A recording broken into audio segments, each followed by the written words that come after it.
Allah means power. It also means judge. It also means angel. And that's in the messenger, God.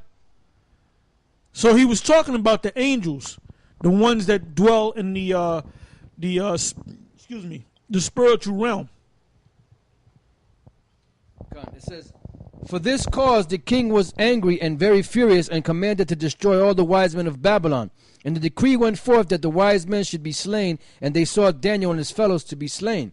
Then Daniel answered and with counsel and wisdom to Arioch, the captain of the king's guard, which was gone forth to slay the wise men of Babylon. He answered and said to Arioch, the king's captain, why is the decree so hasty from the king? Then Arioch made the thing known to Daniel. Then Daniel went in and desired of the king that he would give him time, and that he would show the king the interpretation.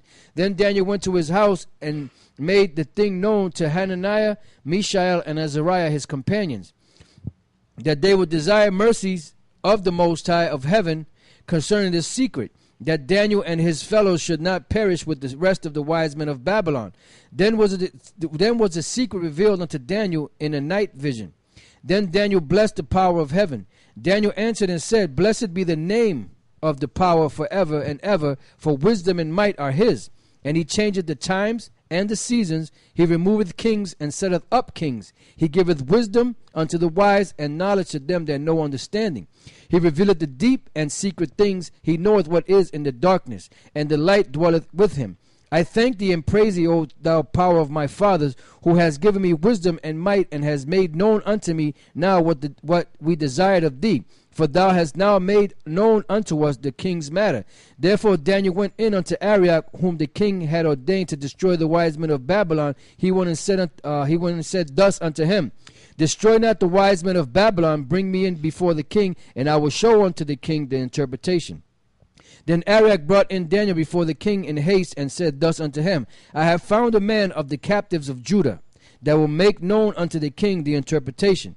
The king answered and said to Daniel, whose name was Belshazzar, art thou able to make known unto me the dream which I have seen, and the interpretation thereof?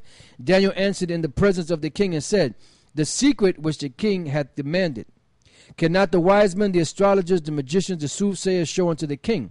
But there is a power in heaven that revealeth secrets, and maketh known to the king Nebuchadnezzar what shall be in the latter days. Thy dream and the vision of thy head upon thy bed are these. Verse 29, as for thee, O king, thy thoughts came into thy mind upon thy bed, what should come to pass hereafter. And he that revealeth secrets maketh known to thee what shall come to pass. But as for me, this secret is not revealed to me for any wisdom that I have more than any living, but for their sakes that shall make known the interpretation to the king, and that thou mightest know the thoughts of thy heart. Verse 31, thou, O king, sawest, and behold, a great image. This great image, whose brightness was excellent, stood before thee, and the form thereof was terrible. This image's head was of gold, of fine gold, his breast and his arms of silver, his belly and his thighs of brass, his legs of iron, his feet part of iron and part of clay. Thou sawest till that a stone was cut out without hands, which smote the image upon his feet, that were of iron and clay, and brake them to pieces. Then was the iron, the clay, the brass, the silver, and the gold broken to pieces together, and became like the chaff of the summer threshing floors. And the wind carried them away, that no place was found for them. And the stone that smote the image became a great mountain, and filled the whole earth. This is the dream, and we will tell the interpretation thereof before the king. Thou, O king, art a king of kings, for the power of heaven hath given thee a kingdom, power, and strength, and glory. And wheresoever the children of men dwell, the beasts of the field and the fowls of the heaven hath he given into thine hand, and has made thee ruler over them all. Thou art this head of gold. And after thee shall arise another kingdom inferior to thee, and another third kingdom of brass, which shall bear rule over all the earth. Now you notice it was broken down that the head of gold represent the king of Babylon, all right, which was Nebuchadnezzar, and he mentioned that there was another king, a rulership after him, and another after him. Now he didn't say it because them kingdoms wasn't set up yet. Now that second kingdom, the head of gold represents the king Nebuchadnezzar, the breasts of shoulders and the breast represent the Medo-Persian Empire. All right. Below that, around where the belly is, that represents Alexander the Greek and the 4 generals that came out of him. Lasamachus, Cassandra, Seleucid, and Ptolemy, and the lines that came out of them, all right? And there was another kingdom beyond that one. Go ahead. Right. It says, and after these shall arise another kingdom inferior to thee, and another third kingdom of brass, which shall bear rule over all the earth. Now, that's the Roman Empire. Now, if you notice, it said all the earth. Did the Roman Empire have rulership over the whole earth? No. That region of land, which is a great region of land, but the Roman Empire didn't know nothing about the Americas. The Roman Empire didn't know nothing about the Western Hemisphere. That's why you got to extrapolate what's in the scriptures. You just can't take it by, well, it says the whole earth, so that's got to be talking about the whole earth. It wasn't talking about the whole entire earth. But in the second leg of the Roman Empire, which is known as NATO and joined with the EU, they have control over the whole earth, because that mark that they were going to push in Revelation 13, that couldn't take place back in the Roman Empire because they didn't have power over the whole world. Go ahead.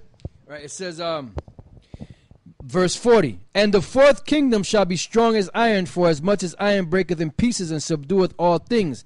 And as iron that breaketh all these shall it break in pieces and bruise. And whereas thou sawest the feet and toes, part of potter's clay and part of iron, the kingdom shall be divided. But there shall be in it of the strength of the iron, for as much as thou sawest the iron mixed with miry clay. That's talking about now.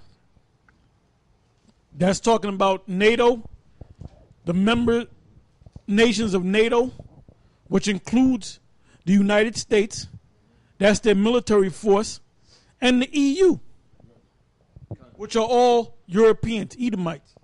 Right. And then it says it's partly strong and partly weak, because a kingdom is partly financially, like Germany, they have like financial substance, but then you have other European nations that are falling apart.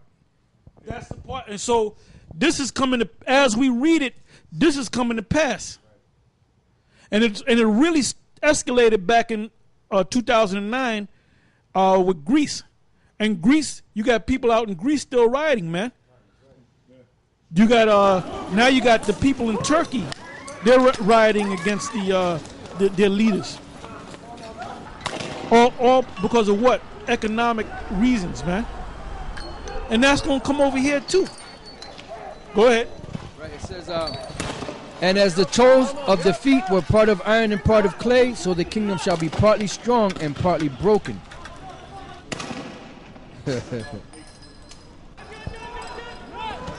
It says, and whereas thou sawest iron mixed with miry clay, they shall mingle themselves with the seed of men, but they shall not cleave one to another, even as iron is not mixed with clay.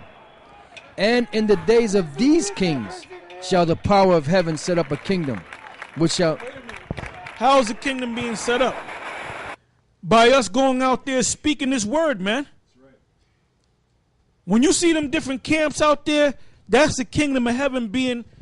Hey, you got to go to 3 scriptures. You got to go to Ezekiel 37 and 10, and you got to go to Revelation 11, 8 on down, and then you got to go to Amos, Amos 9 and 12.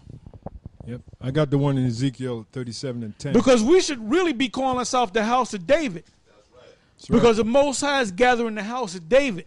That's right. Yeah, we're the real house of David. We're the real house of David, And that's why that other house, when y'all kicked us out, What happened? That whole thing broke apart, man. Fell apart. That whole thing broke apart. That's right. Yep. I got the one in Ezekiel 37, Go ahead and read it. 37, 9 and 10. It says, Then said he unto me, Prophesy unto the wind, prophesy, son of man, and say to the wind, Thus saith the Lord power, come from the four winds, O breath, and breathe upon these slain that they may live. So I Slain ain't talking about all of Israel, because not all of Israel is going to live. That's right.